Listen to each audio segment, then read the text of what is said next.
Seek to speak.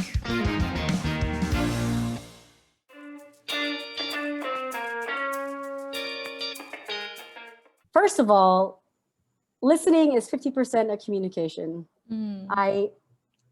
We do focus so much on speaking and how powerful speaking is. But if you're going to stand around and just speak all day, which a lot of people do, and we hate that, called politicians, and just speak, doesn't really get anywhere. And I often feel kind of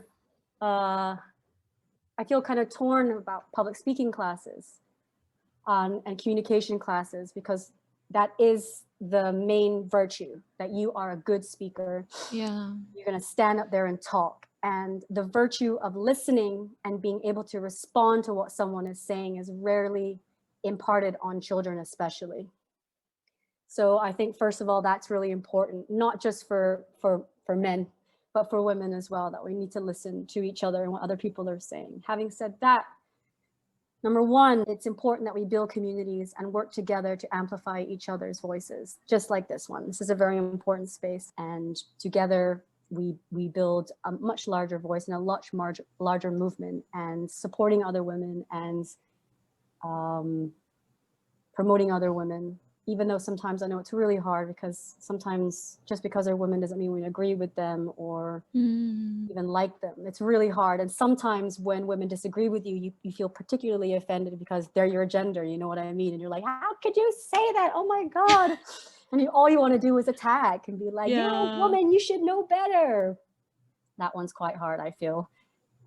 Again, yes, that burden of the gender. I think this one is, probably more practical, maybe. Get out of the mindset that your opinion doesn't matter. I think a lot of us women, like young people, they just have been taught and socialized mostly, that their opinion doesn't matter. And as soon as you get that out of the way, then speaking out loud is not as hard. Thirdly, never censor yourself. Never, never, never. Someone will always do that for you. Having said that, public speaking is a privilege and comes with a huge responsibility. So don't abuse the platforms that you use. And finally, if you say something, you potentially are provocative, which is fine to be provocative. Maybe you offended somebody and you get a negative reaction. Do not let negative reactions silence you. Everyone gets negative reactions. You just have to go back and think about maybe how you said it or reapproach it. But yeah, don't self-censor. Someone will always do it for you. They'll tell you what you can and cannot say. They'll interrupt you. Don't bother. Don't let negative reactions silence you. As a performance poet living in Malaysia, it's something that always happens.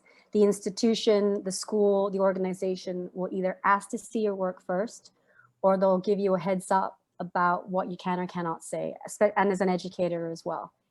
And sometimes they don't, because they just presume. So I will play the game that I don't know until it happens, because yeah, there's no telling what they're going to tell you, what you can't say.